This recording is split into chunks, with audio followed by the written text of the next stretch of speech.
श्रीमद् भगवत गीता के 15वें और 16वें अध्याय का पाठ किया।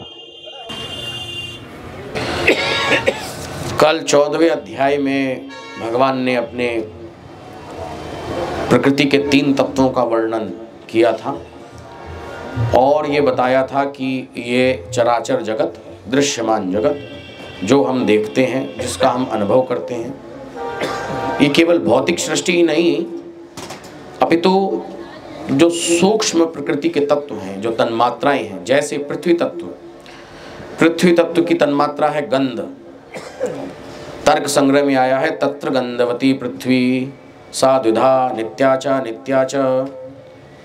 पृथ्वी के अंदर गंध रहती है और जो योगाभ्यासी लोग मूलाधार में ध्यान करते हैं, जो हमारी ध्यान की पद्धति है, उसमें प्रारंभ में तो हम गणेश जी को देखेंगे। पहले तो धारणा बनाएंगे, धारणा से गणेश जी को देखने का प्रयास करेंगे। ये धारणा है, कल्पना है। धीरे धीरे गुरुदेव की कृपा से, शक्तिपात से मन जब एकाग्र होने लगेगा तो हम ध्यान में देखेंगे गणपति को बैठे हुए। ये हो गया ध्यान। अब ये स्थूल ध्यान है, मोटा ध्यान है। गणपति के स्थूल विग्रह को हम देख रहे हैं। धीरे धीरे जब स्थिति और बढ़ती जाएगी, अभ्यास करते करते, अभ्यास वैराग्याभ्याम तन्निरोध योग दर्शन का सूत्र है ये। अभ्यास से, वैराग्य पूर्वक अभ्यास करने से चित्त का निरोध, चित्त का नियंत्रण, एक जगह इकट्ठा होना, वृत्तियों का एकाग्र होना हुआ करता। तो जब ऐसे बराबर अभ्यास चलेगा तो फिर हमको गंध की अनुभूति होने लगेगी, क्योंकि मूलाधार कमल पृथ्वी तत्व से संबंधित है। एक एक चक्र एक एक तत्व वाला है। तो मूलाधार में जब पृथ्वी तत्व है विद्यमान, और पृथ्वी तत्व पहले तो योगी ध्यान में अनुभव करेगा स्थूल पृथ्वी को। जब गणेश जी को देख रहा है तब तक गणेश जी को देख रहा है। वहाँ से जब वृत्ति हटेगी तो उसको ये जो पृथ्वी है ये दिखाई देगी। बड़े बड़े पहाड़, नदी, नाले, है ना, जैसे आप लोग गूगल मैप में देखते हैं ना, ऐसे ही दिखता है।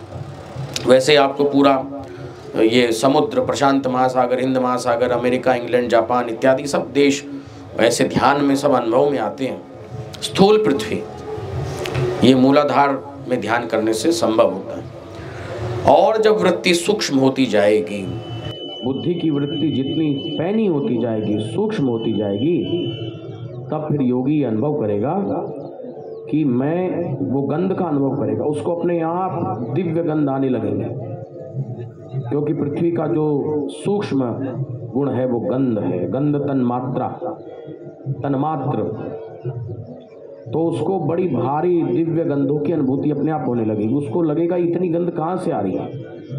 पहले तो उसको गंध का अनुभव होगा कि गंध मुझको आ रही है, गंध का मैं अनुभव कर रहा हूँ। फिर उसको ये अनुभव होने लगेगा मैं ही गंध हूँ, ये गंधमय मैं हो गया हूँ, मेरा शरीर भी गंधमय हो गया है, गंधोहम। ये अनुभूति उसको आरंभ हो जाती है। योग की भाषा में इसको कहते हैं विचारानुगत समाधि। जब तक गणेश जी को देख रहा है और स्थूल पृथ्वी को देख रहा है तब तक है वितर्कानुगत समाधि, वितर्क। और जब सूक्ष्म दृष्टि हो गई तो विचारानुगत। तो ऐसा अनुभव योगी तन्मात्राओं को सूक्ष्म शब्द, स्पर्श, रूप, रस, गंध, जो तन्मात्राएं हैं, जो 5 तत्व हैं, पृथ्वी, जल, अग्नि, वायु, आकाश, उन 5 तत्वों की एक एक तन्मात्रा है, जो उनका सूक्ष्म गुण है, उसको योगी अपने ध्यान में अनुभव कर लेता है। और ऐसा अनुभव करते करते वो मूल प्रकृति पर्यंत उसका अनुभव चला जाता है। पर ये सारी की सारी जितने अनुभव हैं, जितनी समाधियां हैं, सब सवीज समाधि हैं। ता एव सवीज समाधि, ये सब सवीज समाधियां हैं। अभी उसका कर्म बीज का नाश नहीं हुआ है, अभी तो वो ये सब अनुभवों को करता जा रहा है। निर्वीत समाधि में जब चला जाता है, तज्ज संस्कारो अन्य संस्कार प्रतिबंधी, वहाँ पर तो ऋतंबरा के संस्कारों का भी निरोध होने से निर्वीत समाधि होती है। तो ये कोर्स है, ये कोर्स हमारे महाप्रभु जी ने हिमालय से लौटने के बाद हम लोगों को दिया। हमारे गुरुदेव भगवान ने प्रभु जी के उसी कोर्स का प्रचार किया, उसी अनुरूप, बिना उसमें कोई छेड़छाड़ और परिवर्तन किए। योग के सिद्धांत शुद्ध रूप में तभी बचे रह सकते हैं जब हम गुरुदेव के बताई पद्धति में कोई परिवर्तन न करें। जैसे जीवन तत्व साधन में कुछ लोगों ने अपनी क्रियाएं उसमें डाल दी हैं, नई नई अपनी क्रियाएं कराते हैं, ऐसा नहीं होना चाहिए। या नए नए मतांतर चल रहे, कोई आरती में अपने पिता का नाम भी लेने लग गए हैं। पहले गंडाराम जी के लाल, फिर देवी राम जी के लाल, वहाँ तक तो ठीक है, फिर अपने पिता का भी नाम। तो ये उचित नहीं है। जो गुण धर्म उपदेश गुरुदेव ने कर दिया वो हमारे लिए प्रमाण है, आप्त वाक्य है, बस उसी पर चलना चाहिए। एक चीज़ मैं और देखता हूँ, हमारे गुरुदेव की लिखी जो पुस्तकें हैं वो हमारे लिए ब्रह्म वाक्य हैं। चाहे वो योग सिद्धांत हो, चाहे वो 8 योगी हो, समाधिस्थ योगनियाँ हो, मन की एकाग्रता के साधन हो, योगी की अतुलित शक्ति और उसकी साधना, ये सब पठनीय है हम लोगों के लिए। इनको बराबर पढ़ते रहना चाहिए। गुरुदेव वचनामृत है। गुरुदेव वचनामृत में हमारे बाबा दासलाल जी ने, मैं दिल्ली में उनको देखता था, कई वर्ष दिल्ली में रहे, एक छोटा टेप रिकॉर्ड रखते थे। तो 89 के गुरुजी के जो प्रवचन यहाँ के थे उन सबको वो चलाते थे, फिर लिखते थे, फिर रिवर्स करते थे, फिर चला के लिखते थे। वो गुरुदेव के शब्द हैं, वो पठनीय है एक एक प्रवचन। अब आजकल नई नई जो पुस्तकें आ रही हैं उनका तो प्रचार हो रहा है और गुरुदेव का जो अपना लिखा साहित्य है वो दब गया, जबकि वो हमारे लिए ब्रह्म वाक्य है। इसलिए बाकी पुस्तकें भी पठनीय हैं जो और गुरु भाइयों ने लिखा है, वो ऐसे हैं जैसे हेल्प बुक, जैसे कुंजी होती है ना वैसे, और गुरुदेव की पुस्तकें टेक्स्ट बुक, वो मूल है। अब कोई कुंजी पढ़ के पास भले हो जाए लेकिन नंबर नहीं आएंगे उसके, जब तक वो मूल ग्रंथ टेक्स्ट बुक को नहीं पढ़ेगा। तो इसलिए गुरुदेव के द्वारा जो लिखित पुस्तकें हैं वो तो पठनीय है और मननीय है। उसका मैंने तो ये अनुभव किया है कि उनको पढ़ने मात्र से शक्तिपात होने लगता है। शब्दों में इतनी ताकत है। जो महाप्रभु जी का लिखे हुए हैं स्वहस्त लिखित पुस्तक, उसके एक एक प्रसंग में इतना बल भरा हुआ है कि पढ़ने मात्र से लोगों की ध्यान लगने लग जाते हैं। शक्ति भरी हुई है, शब्दों में शक्ति है, वाणी में शक्ति का प्रभाव है। उसी बात को एक योगी बोले और ठीक उन्हीं शब्दों को लेकर के कोई साधारण व्यक्ति बोले, बहुत अंतर है शब्दों में। योगियों की वाणी से ही शक्तिपात होता है। शक्ति का केंद्र तो सबके अंदर है और शक्तिपात कोई अलग विधा नहीं है। शक्ति तो सब में से निकलती रहती है बराबर। हमारी क्रियाओं से, शरीर की क्रियाओं से शरीर में से शक्तिपात होता रहता है, शक्ति का प्रवाह निकलता रहता है। किंतु साधारण लोगों में इतनी शक्ति होती नहीं, तो कितना उसमें से पास होगा, थोड़ा बहुत। योगी जो हैं वो शक्तिपुंज हैं, शक्ति का केंद्र है, इसलिए उनका वो शक्ति का प्रवाह सामान्य लोगों की अपेक्षा हजारों गुना अधिक मात्रा में होता है। इसलिए उस दायरे में भी जो आ जाता है योगियों के, वो भी कल्याण भाजन बन जाता है।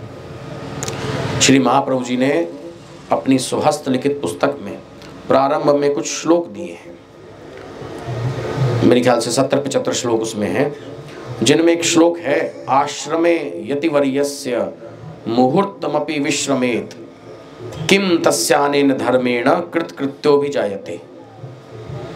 आश्रमे यतिवर्यस्य, यतिवर्य के, यति मानी योगी, यति नाम योगियों के लिए है। योगियों के लिए पहले नियम होता था कि एक जगह ठहरते नहीं थे, चलता योगी बहता पानी, है ना, जैसे पानी प्रवाहित होता रहता है ऐसे योगी भी पहले घूमते रहते थे। हमारे गुरुदेव ने भी घूम घूम के कितना योग प्रचार किया पूरे भारतवर्ष में। तो यति शब्द योगियों के लिए आता है जो चलता रहे। तो योगियों के आश्रम में यतिवर्यस्य मुहूर्तमपि विश्रमेत, एक मुहूर्त भी कोई विश्राम कर ले, ठहर जाए, तो किम तस्यानेन धर्मेण, उसको अन्य धर्मों की, अन्य मतांतरों की, अन्य क्रियाओं की क्या आवश्यकता है, कृतकृत्यो ही जायते, वो तो कृतकृत्य हो जाता है। ये प्रभु जी ने लिखा है। कैसे कृतकृत्य हो जाता है? तो बस कृतकृत्य होने का सिद्धांत यही है कि वो योगीराज का सानिध्य उसको मिल जाता है। जिस योगी की सन्निधि में वो बैठा है तो उसको स्वाभाविक उनकी शक्ति प्राप्त होती है। शक्तिपात मार्ग की विधा है। तो इसलिए हमारा जो कोर्स है, कल भी मैंने उसका जिक्र किया था, भूमि रापो अनलो वायु खम मनो बुद्धिरेव च, मूलाधार का ध्यान, फिर और चक्रों का। मूलाधार का ध्यान ही मूल है। मूलाधार में किसी ने मेहनत कर ली, गुरु मंत्र जप में मेहनत कर ली, वो कल्याण भाजन बन जाएगा, कल्याण भाजन बन जाता है। आज इस पंचदश अध्याय में भगवान अपने मुखारविंद से कह रहे हैं, ऊर्ध्वमूलम मदशाखम अश्वतम प्राहुरव्ययम छंदासि यस्य पर्णानि यस्तम वेद स वेदवित्। इस अध्याय का नाम पुरुषोत्तम योग है। और सन्यासियों में तो ये परंपरा है कि ये 15वें अध्याय का पाठ करके ही भोजन करते हैं। ऋषिकेश में विशेष रूप से ऐसा होता है। तो भगवान ने कहा, संसार वृक्ष का वर्णन भगवान ने यहाँ किया। क्या कहा कि एक मानो एक ऐसा वृक्ष है पीपल का, अश्वत्थ का, जो उल्टा है, जिसकी जड़ तो ऊपर को ओर है, पत्ते शाखाएं उसकी नीचे है। जड़ ऊपर है, पत्ते नीचे हैं। ऊर्ध्वमूलम अधशाखम, और उसको आदि वृक्ष कहा, मानो कि वेद उसके पत्ते हैं। ऐसा वृक्ष है, क्योंकि वेदों में जो कर्मकांड का भाग है उसको यहाँ हमको ग्रहण करना चाहिए। जो क्रिया पक्ष है, जो निधि और विधि और निषेध परक जो वेद वाक्य हैं, वो यहाँ ग्रहणीय है छंदासी से। तो ऐसा जो वृक्ष है, ये संसार रूपी वृक्ष है, उल्टा पेड़ है। उल्टा क्यों बोला, इसको सीधा क्यों नहीं बताया? क्योंकि इस संसार के वृक्ष की उत्पत्ति तो परमात्मा से ही है, और परमात्मा सबसे सूक्ष्म तत्व है, सूक्ष्माति सूक्ष्म है, बुद्धि की अपेक्षा भी सूक्ष्म है, इसलिए वो सबसे ऊपर है। सूक्ष्म चीज ऊपर जाती है, अग्नि की लपट ऊपर की ओर जाया करती है,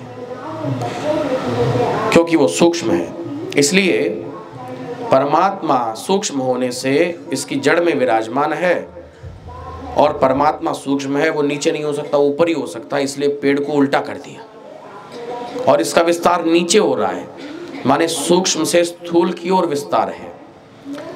सांख्य दर्शन में वर्णन है सृष्टि की प्रक्रिया का, कि सबसे पहले आत्म तत्व, जिसको चेतन तत्व कहते हैं, उसका सानिध्य मिला मूल प्रकृति को। मूल प्रकृति जो जड़ है, जिसके अंदर तीनों गुण विद्यमान हैं, पर उसके अंदर अपनी कोई चेतना नहीं है, वो तो जड़ है। जैसे ये पाइप, ये माई की जड़ है, इनके अंदर अपनी कोई चेतना नहीं। ऐसे ही मूल प्रकृति जड़ है, उसके अंदर चेतना नहीं होती, उसको उसमें करंट छोड़ता है कौन? आत्म तत्व, पुरुष तत्व, परमात्मा, कुछ भी बोलो, ब्रह्म, सदगुरु तत्व। उस पुरुष की सन्निधि को पा करके जड़ प्रकृति चेतन हो जाती है, और फिर उसके अंदर जो तीनों गुण, सत्वगुण, रजोगुण, तमोगुण साम्यावस्था में थे, अलग अलग थे, उनके अंदर एक उद्वेग पैदा हो जाता है, घर्षण पैदा होता है तीनों गुणों में, और गुण बढ़ते ऐसे हलचल पैदा होती है, और फिर प्रकृति विस्तार को प्राप्त हो जाती है, बढ़ने लगती है। सबसे पहले कौन सा तत्व आता है? बुद्धि तत्व, जिसको कहते हैं महत। किसकी बुद्धि? ईश्वर की बुद्धि। इसको ऐसे समझिए, ईश्वर ने अपने मन में विचार किया, एको हम बहुश्याम, मैं एक हूँ अनेक हो जाऊं। ये उसका जो संकल्प हुआ, कहाँ पैदा हुआ? बुद्धि में पैदा हुआ। तो संकल्प से ही पूरी सृष्टि बन गई। तो सबसे पहले बुद्धि पैदा हुई, बुद्धि से उत्पन्न हुआ अहंकार। अहंकार मतलब मैंपना, ये मैं हूँ, ये मेरा अस्तित्व है। कोई अपने अस्तित्व को नहीं नकार सकता, कोई ये नहीं कह सकता कि मैं ये नहीं हूँ। तो ये जो मैं होने का जो आभास है, ये अहंकार कहलाता, अहमपने का भाव। और फिर उस अहंकार से उत्पन्न हुआ मन, और मन के बाद 10 इंद्रियां, 5 ज्ञानेंद्रियां, 5 कर्मेंद्रियां, और फिर ज्ञानेंद्रियों के विषय उनकी तन्मात्राएं, और तन्मात्राओं से स्थूल पंच महाभूत। ऐसे करते हुए सबसे लास्ट में, अंत में बना पृथ्वी तत्व, जो सबसे ठोस तत्व है। तो माने आत्म तत्व से लेकर के पृथ्वी तत्व का निर्माण हो गया। ये सबसे सूक्ष्म से स्थूल की, स्थूलीकरण की प्रक्रिया हो गई। और सूक्ष्म तत्व ऊपर होता है, और स्थूल तो नीचे होता है ना, क्योंकि भारी होता है, उसमें ठोसपना आता जाए, जड़ता आती जाएगी। इसलिए उल्टा वृक्ष है, ऊपर से नीचे की ओर इसकी गति है। तो भगवान ने ये संसार वृक्ष का वर्णन यहाँ 15वें अध्याय में कहा, और फिर कहा निर्माण मोहा जित संग दोषा अध्यात्म नित्या विनिवृत्त कामा द्वंद्विर्विमुक्ता सुख दुख संगेर गच्छन्त्य मूढ़ा पद्मव्ययम तत्। जिनका मान और मोह नष्ट हो गया है, जिनके अंदर कोई संग दोष नहीं है, निसंग रहने की जिनकी आदत पड़ गई है, जिनको आध्यात्म में ही आनंद आता है, आध्यात्म नित्या, आध्यात्म में ही वृत्ति है जिनकी, योग वृत्ति है जिनकी, ध्यान वृत्ति है जिनकी, विनिवृत्त कामाः, जिनकी सारी कामनाएं नष्ट हो गई हैं, द्वंद्विर्विमुक्ता, जो द्वंद्वों से मुक्त हो गए हैं, ऐसे अमूढ़ाः, जो मूढ़ नहीं है, ऐसे अमूढ़ ज्ञानी लोग इस संसार वृक्ष को काट डालते हैं। छित्वा, भगवान कह रहे हैं अर्जुन तू अपनी ज्ञान की तलवार से इस अज्ञान को भेदन कर दे, इस अज्ञान रूपी वृक्ष को काट डाल। ये जो वृक्ष है यही जड़ता को देने वाला है, संसार का वृक्ष, इसलिए संसार के बोध को तू काट डाल, इस वृक्ष को काट दे, ऐसा भगवान ने कहा। उसके बाद कहा न तद्भासते सूर्यो न शशांको न पावक यद्गत्वा न निवर्तन्ते तद्धाम परमम मम। भगवान ने बताया कि सद्गुरु तत्व क्या है।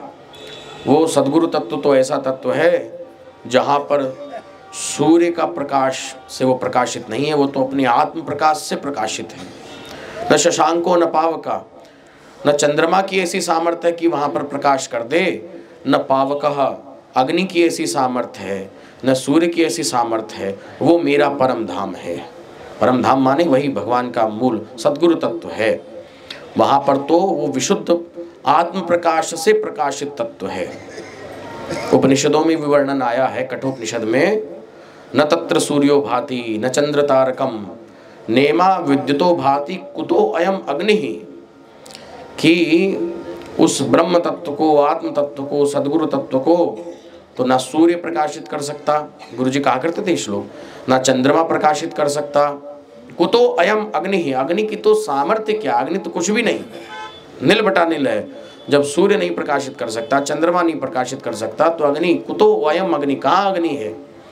तमेव भांतम अनुभाति सर्वम तस्य भाषा सर्वमिदं विभाति। वो तो वो आत्म तत्व ही सबको प्रकाशित करता है, उसके प्रकाश में सब प्रकाशित है, उसके प्रकाश से सब प्रकाशित है, वो सद्गुरु तत्व है। श्रीमद् भागवत में कथा आती है, प्रसंग इस प्रकार से है कि एक बार अर्जुन द्वारिकापुरी में गए और वहाँ वो द्वारिकापुरी में भगवान के पास ठहरे हुए थे। तो एक ब्राह्मण अपने मृत बालक को लेकर के आया। एक ब्राह्मण था द्वारिका का, उसका बालक नवजात शिशु, उसकी मृत्यु हो गई थी, उसको वो लेकर के आया और उसने दहलीज पर उस बालक को रख दिया और करुण क्रंदन करने लगा। पहले तो रोया वो, और उसके बाद वो कहता है कैसी ये द्वारिका नगरी है। कहते हैं ये तो धर्म की नगरी है, साक्षात नारायण यहाँ विराजते हैं। कैसे नारायण यहाँ विराजते हैं? मुझ ब्राह्मण के बालकों का जन्म होते ही यहाँ मृत्यु हो जाती है। मेरा बालक पैदा होते ही इसकी मृत्यु हो गई, इसके पूर्व में भी इसकी मृत्यु हुई थी, पहले भी वो आया रहा होगा। कौन ये अपने आप को बड़े भारी सब योद्धा यहाँ बताते हैं, बड़े बड़े यहाँ श्रेष्ठ यादव जन बैठे हैं, वृष्णि वंशी बैठे हैं, ये कुछ भी नहीं करते। मेरे बालकों की मृत्यु हुई जा रही है, धिक्कार है इनके क्षत्रियत्व को। ऐसा करके बड़ा कठोर शब्दों में ताड़ना देने लगा। क्षत्रिय ललकार नहीं सहन कर पाते हैं। अर्जुन को भी थोड़ा सा ताव आ गया। अर्जुन ने कहा कि क्या समस्या है तुम्हारी? तो उसने अपने बताया कि देखो मेरे पुत्र का जन्म होता है और उसकी मृत्यु हो जाती है तत्काल। अब इसका अर्थ ये है कि यहाँ पर धर्मप्राण जनता नहीं है, धर्मप्राण राजा नहीं है, क्योंकि यदि राजा धर्मप्राण होगा तो उसके राज्य में तो कोई दुर्दैव घटना नहीं होगी, ऐसा उसने कहा। तो अर्जुन ने कहा कि ठीक है, अगली बार जब तुम्हारी स्त्री को प्रसव हो उस समय मुझको बुला लेना। मैं हूँ असली क्षत्रिय, है ना, पुरु का वंशज हूँ मैं, ये यादव मेरे सामने कुछ भी नहीं है, ऐसा अर्जुन ने बोला। और मैं विशुद्ध क्षत्रिय हूँ और मैं तेरे बालक की प्राण रक्षा करूँगा। और अर्जुन ने कह दिया कि यदि मैं तेरे बालक की रक्षा नहीं कर पाया तो मैं आत्मदाह कर लूँगा। अर्जुन में ये थोड़ी सी दोष था कि बड़ी जल्दी कठिन प्रतिज्ञा कर लेते थे। जयद्रथ वध के समय भी उन्होंने ऐसी कठिन प्रतिज्ञा कर ली थी कि यदि मैं सायंकाल तक जयद्रथ का वध नहीं कर पाया तो मैं अग्निदाह कर लूँगा, आत्मदाह कर लूँगा।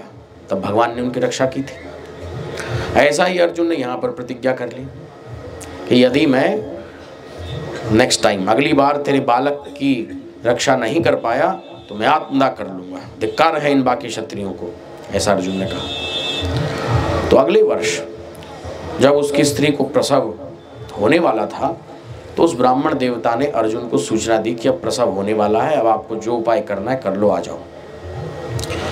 तो जो उनका सूतिका गृह था वहाँ अर्जुन गए और अर्जुन ने अपने दिव्य मंत्रों से बाणों का संधान करके बाणों को चला चला के एक पूरा पिंजरा जैसा बना दिया उस घर के ऊपर, सुरक्षा कवच बना दिया। और अर्जुन ने कहा कि अब जो है यमराज की ये सामर्थ्य नहीं है कि इसमें प्रवेश कर सके। बालक होगा ठीक रहेगा, कोई दुर्दैव नहीं होगा, कोई अरुचिकर घटना नहीं होगी।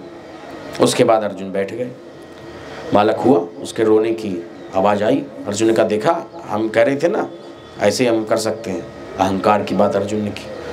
थोड़ी देर के बाद वो जो नवजात शिशु हुआ वो अदृश्य हो गया। पहले तो वो मर जाता था, उसके शव, इस बार तो शव भी नहीं दिखाई दिया, अदृश्य हो गया। अब वो ब्राह्मण देवता तो बड़े गलियाने लगे अर्जुन को, कैसे तुम क्षत्रिय हो, इस बार तो मेरे पुत्र का शव भी नहीं है कि उसको देख करके हम रोई लें।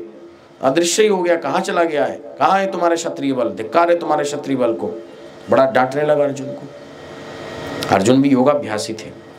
अर्जुन ध्यान में बैठे और अपने सूक्ष्म शरीर से वो त्रिलोकी घूम आए कि इस बालक का कहीं जीव मिले तो उसको लेके आऊं। यमपुरी गए, स्वर्ग में गए, भू भुव स्व म जना तपा सत्यम, ऊर्ध्वलोक है, अतल वितल तलातल रसातल पाताल इत्यादि नीचे के लोकों में गए, कहीं उस बालक का जीव नहीं मिला। तो अंत में अर्जुन ने अपनी हार मान ली और अर्जुन ने ये विचार कर लिया कि भैया मुझको अपना आत्मदाह कर लेना चाहिए। वचन के तो पक्के थे। तो अर्जुन ने अपनी चिता बना ली और उस पर प्रवेश करने के लिए उद्यत हो गए, खड़े हो गए।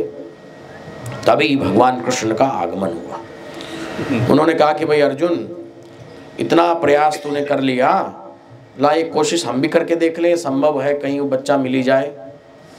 तो ये भागवत में वर्णन है, भगवान ने अपने रथ का आह्वान किया और उनके दिव्य रथ को दारुक, जो उनका सारथी था, वो लेकर के आया। दारुक से भगवान ने कहा कि जहाँ हमको जाना है वहाँ तुम्हारी गति नहीं है, तुम नहीं जा पाओगे, रथ को मैं ही चलाऊंगा। भगवान रथ को हाँकने लगे, अर्जुन को बिठाया और आकाश मंडल की ओर प्रस्थान किया। योग बल से रथ को ऊपर ले गए। और ये वर्णन है श्रीमद् भागवत में कि लोक लोकांतर निकलते चले गए। कितने लोक लोकांतर निकल गए, ऐसी तीव्र गति से भगवान चले जा रहे हैं।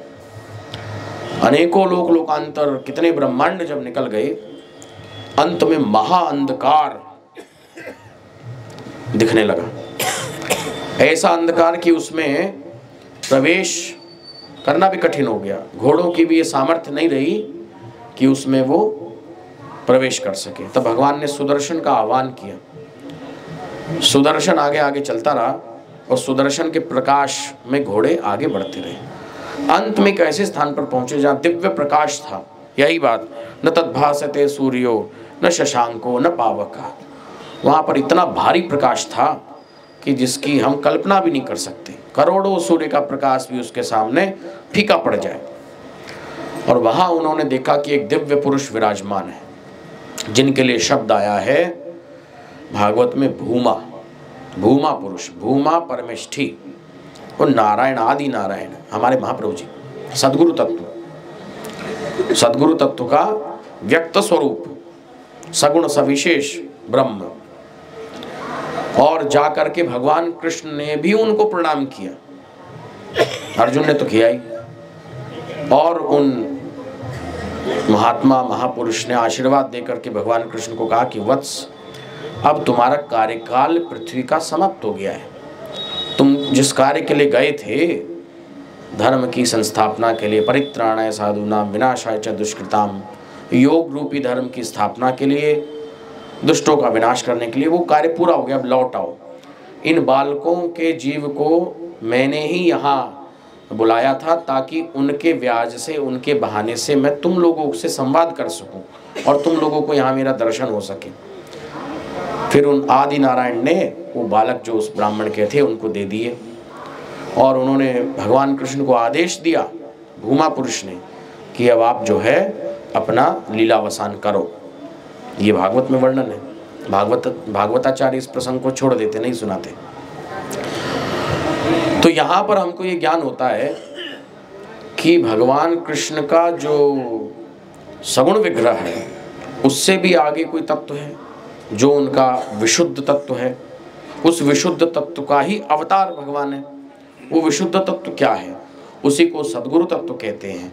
उसी को महाभागवत में भूमा कहा, भूमा परमेष्ठी कहा। उसी को ब्रह्म तत्व कहते हैं, उसी को आत्म तत्व कहते हैं। उसी के लिए यहाँ आया है भगवत गीता में, न तद्भासते सूर्यो न शशांको न पावका। सूर्य वहाँ प्रकाशित नहीं होता, चंद्रमा वहाँ प्रकाशित नहीं होता, वहाँ तो आत्म प्रकाश से जो प्रकाशित है।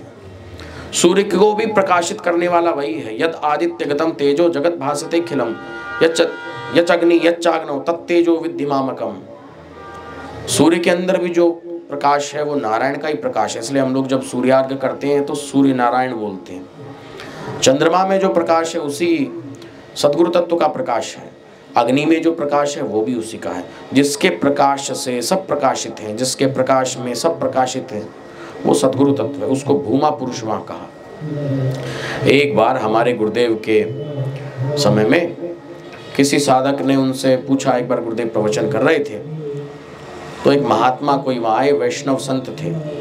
तो गुरुदेव जब भगवान कृष्ण के प्रसंग को सुनाते तो बड़ा प्रसन्न होता, और जब गुरुदेव हमारे महाप्रभु जी के प्रसंग को सुनाते तो उसको, क्योंकि महाप्रभु जी के स्वरूप से वो अनभिज्ञ था, इसलिए उसको उतनी प्रसन्नता नहीं होती। तो उसने बाद में कहा कि ये भगवान कृष्ण तो परात्पर ब्रह्म है, ये जो आपके गुरुदेव हैं, ये बाबा जो हैं, ये कौन है?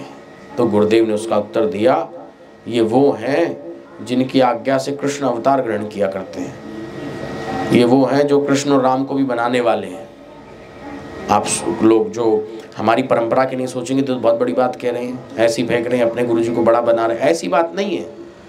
भगवान कृष्ण भी वही है, सद्गुरु तत्व है भगवान कृष्ण, लेकिन चूंकि वो अवतार में है, अवतार का अर्थ ही होता है ऊपर से नीचे आना, अवतरण। तो इसलिए जब हम अवतार को स्वीकार करते हैं तो प्रकृति को स्वीकार करना पड़ता है। शुद्ध स्वरूप में नहीं रह पाते। अपनी प्रकृति को स्वयं स्वीकार करके ही अवतार संभव है। और जब वो अवतार काल में नहीं है तो अपने मूल स्वरूप में है। उस मूल स्वरूप का नाम ही सद्गुरु तत्व है ना। वो हमारे महाप्रभु जी हैं, सद्गुरु मूर्ति। देखो हिमालय में हजारों योगी बैठे हैं, किसी को परवाह होती है कि भाई हम यहाँ करके लोक का कल्याण करें? नहीं होती। वो योगीराज तो हैं पर वो सद्गुरु नहीं है, उनके अंदर सद्गुरु तत्व प्रकाशित नहीं हुआ। किसी एक विरले योगी के अंदर ये दया की भावना पैदा होती कि भाई इन जीवों का कल्याण होना चाहिए, करुणा के कारण, करुणा से, तब वो कुछ काल के लिए आकर के लोक कल्याण करते हैं, योग मार्ग को पुनर्जीवित किया करते हैं। तो जो महायोगी जिसके अंदर ये भाव पैदा होता है, योगी तो बहुत है, पूर्ण योगी हैं। हरिहरानंद आदि हमारे गुरु जी ने, प्रभु जी ने जिनको बनाया वो भी समाधिस्थ बैठे हैं, लेकिन उनमें से कोई एक विरला योगी करुणा के कारण आकर के लोक कल्याण करता है, वो सद्गुरु मूर्ति है, वही सद्गुरु है। हमारे महाप्रभु जी जब नेपाल हिमालय से लौट के आए तो लोग बाग उनसे पूछे थे कि आपका कैसे आना हुआ, तो प्रभु जी बड़े सरल शब्दों में बता दिया करते थे कि भाई क्या बतावें, हम बैठे थे, हमें बड़ी दया आई, हमारे बच्चे बड़े दुखी हैं, इनका कल्याण होना चाहिए, तो भाई चले आए। ये करुणाद्र, करुणा वरुणालय सदगुरुदेव का हृदय हुआ करता है। हमारे गुरु जी कितने दयालु थे। तो जबकि उनका यहाँ आने में कोई उनको आनंद नहीं, कोई रस नहीं है, ये तो कचड़ा है, संसार तो संसार वृक्ष है, भगवान भी कह रहे हैं इसका छेदन करो। कौन आना चाहेगा?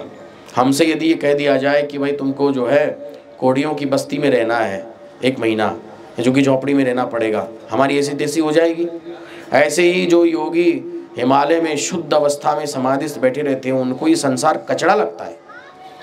उनको तो मनुष्य की गंध भी अच्छी नहीं लगती, देवताओं को भी मनुष्य की गंध प्रिय नहीं होती। गुरु जी कहा करते थे, मनुष्य देवानाम पशु, बृहदारण्यक उपनिषद में आया ये, मनुष्य तो देवताओं के लिए पशु जैसा है, खाता है पीता है मलमूत्र का त्याग करता है, जैसे पशु करते हैं वैसी पशु के जैसा है। वो तो दिव्य तेजोमय चिदणुमय शरीर होता है देवताओं का, ऐसे योगियों का भी दिव्य तेजोमय देह हुआ करती है। तो इसलिए वो आना भी नहीं चाहते। उनमें से कोई करुणा करके, कोई योगी, कोई बिरला ही याद करके लोक कल्याण किया करता है, वो सदगुरु है। तो सदगुरु की परिभाषा यही है। तो ये सदगुरु तत्व जिस विग्रह के अंदर प्रकाशित हो जाता है, वो सदगुरुदेव का स्वरूप है, कहलाया करता है। तो यह भगवान ने कहा कि जो जीव है वो भी मेरा ही अंश है। ममेवांशो जीव लोके जीव भूत सनातना मना षष्ठान इंद्रियाणि प्रकृति स्थानी कर्षति। जो शरीर के अंदर जो हमारा जीवात्मा विराजमान है वो भी ईश्वर का ही अंश है। ईश्वर अंश जीव अविनाशी, ऐसा कहा गया है। और जब शरीरम यद्वाप्नोति यच्चापुत्क्रामतीश्वर ग्रहित वैतानि संयाति वायुर्गंधा निवासयात, जब जीवात्मा अपने शरीर को छोड़ करके दूसरे शरीर में जाता है तो ऐसा नहीं है कि केवल आत्मा चला जाता, उसके साथ हमारी इंद्रियां भी जाती हैं, है ना। जैसे रानी मक्खी उड़ करके जहाँ जाएगी, बाकी मक्खियाँ भी उसका अनुसरण करके वहीं पहुँच जाएंगी। ठीक इसी प्रकार से जीव जब शरीर को छोड़ता है, साधारण भाषा में कहते हैं इसका तो जी निकल गया, इसमें अब जी नहीं है, प्राण नहीं है। जीव से बना है जी शब्द भी। तो जीव जब शरीर से प्रत्यागमन करता है तो उसके साथ में सारी इंद्रियां भी जाती हैं, देखने की, सुनने की, सूंघने की, स्पर्श करने की, रस लेने की जो हमारी सामर्थ्य है वो इंद्रिय कहलाती है। ये जो हमारी नाक है ना, ये इंद्रिय नहीं है। नाक के अंदर जो गंध को ग्रहण करने की ताकत है, जो शक्ति है, उसका नाम इंद्रिय है, घ्राण इंद्रिय। ये मरने के बाद भी नष्ट नहीं होता। मरने के बाद ये स्थूल नाक तो जल जाएगी, इसको तो गोलक कहते हैं, ऑर्गन है ये तो जल जाएगा, किंतु वो इंद्रिय नहीं जला करती। इंद्रिय सूक्ष्म तत्व है जिसका संयोग मन के साथ रहा करता है, ठीक है। तो ऐसे ही हमारी जितनी इंद्रियां हैं, ये 5 ज्ञानेंद्रियां, 5 कर्मेंद्रियां, 1 मन, 1 बुद्धि, 12 हो गए, और 5 प्राण, इसको लेकर के हम शरीर छोड़ते हैं।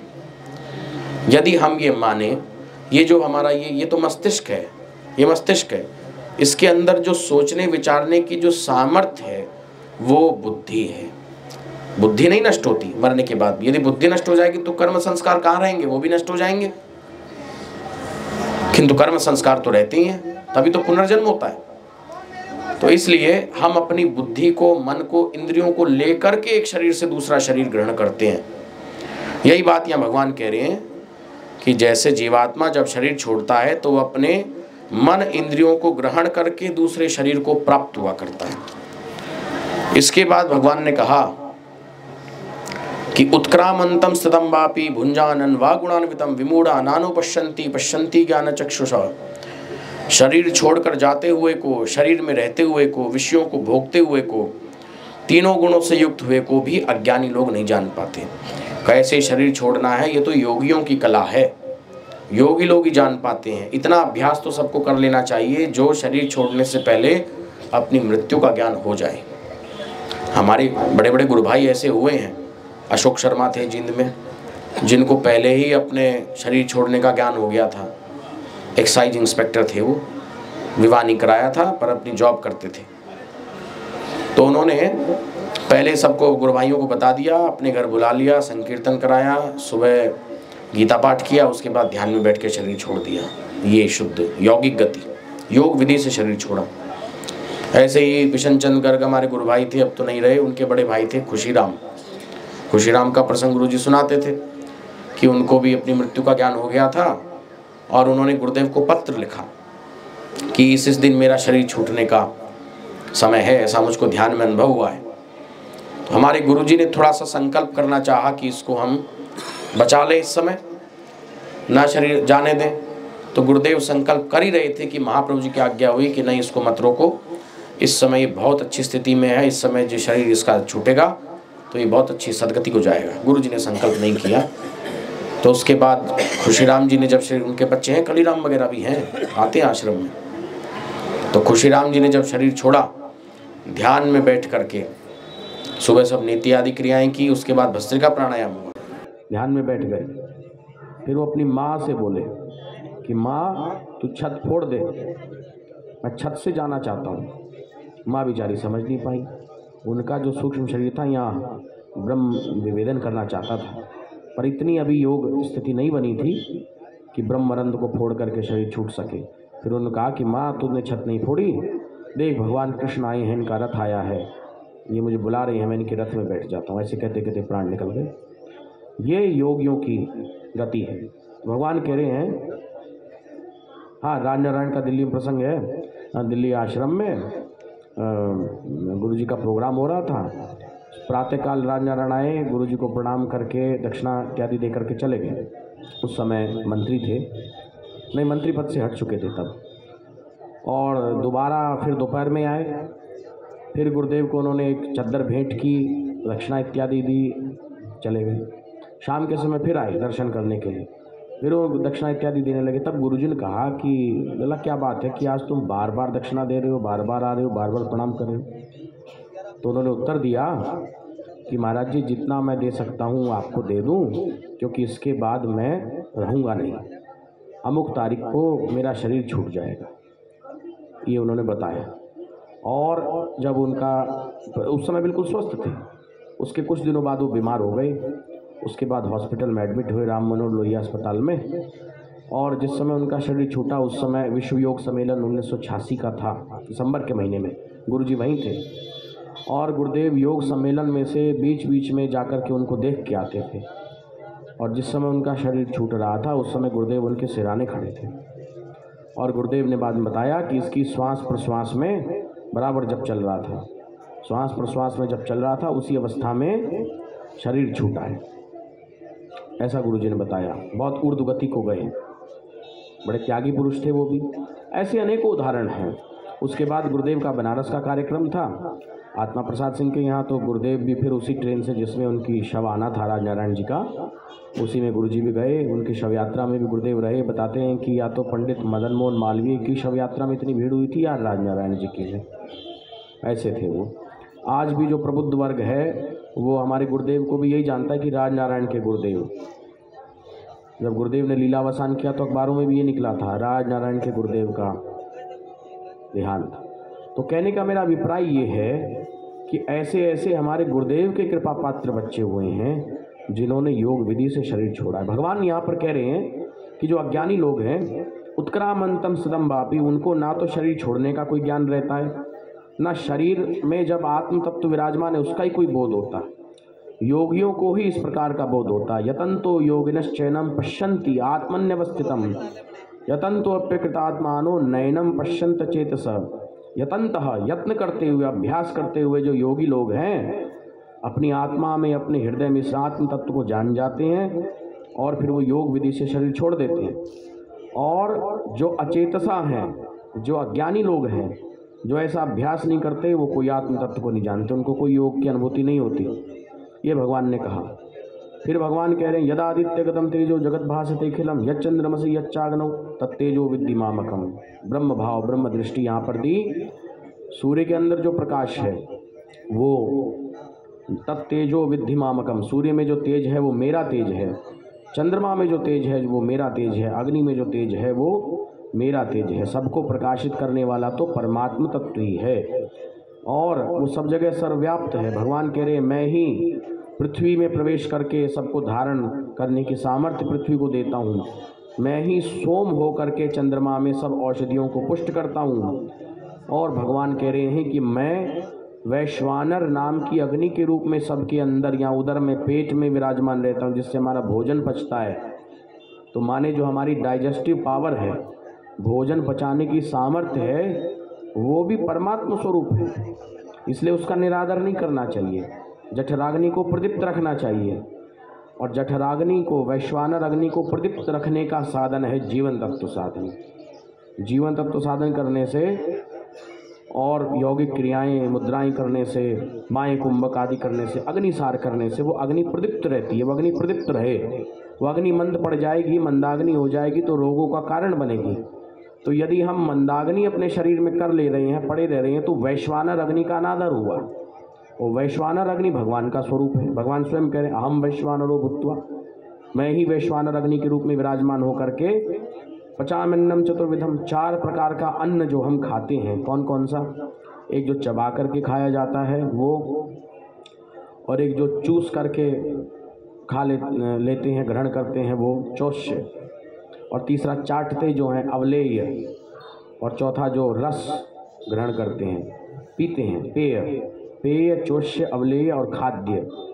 ऐसा 4 प्रकार का विभाजन भोजन का किया।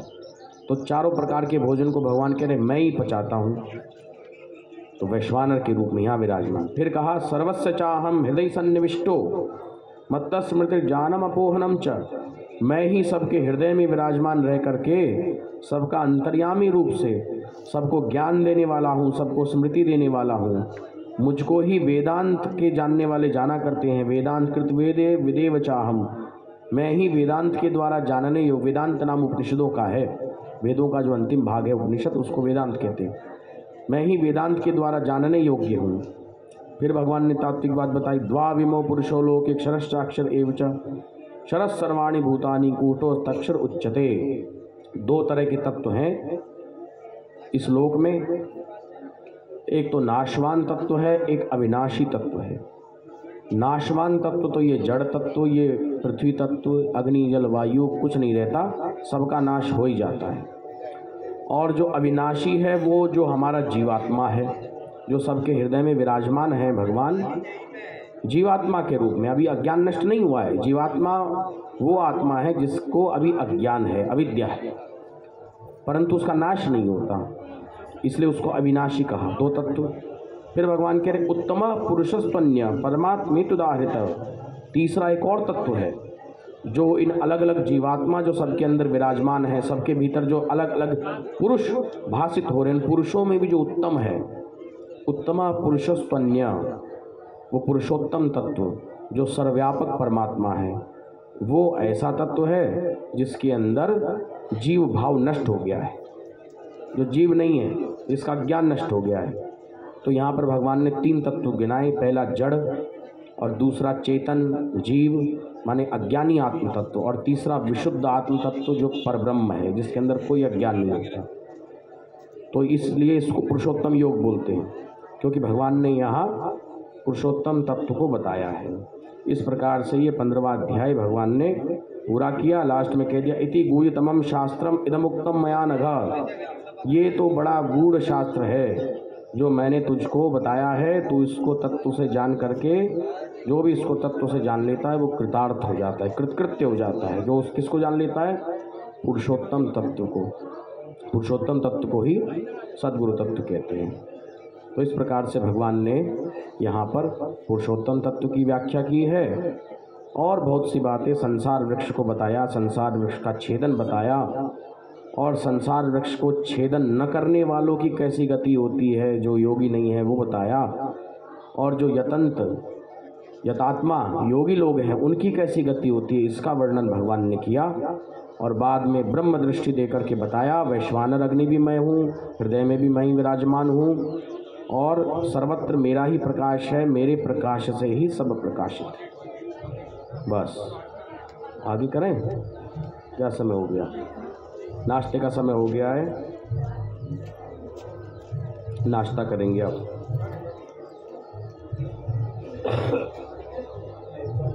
कल बताएंगे देवी संपत्ति। हाँ, अब वैश्वानर अग्नि में आहुति डालने का समय हो गया है ना? तो वैश्वानर अग्नि में नाश्ते रूपी आहुति डालेंगे। सद्गुरुदेव भगवान की जय।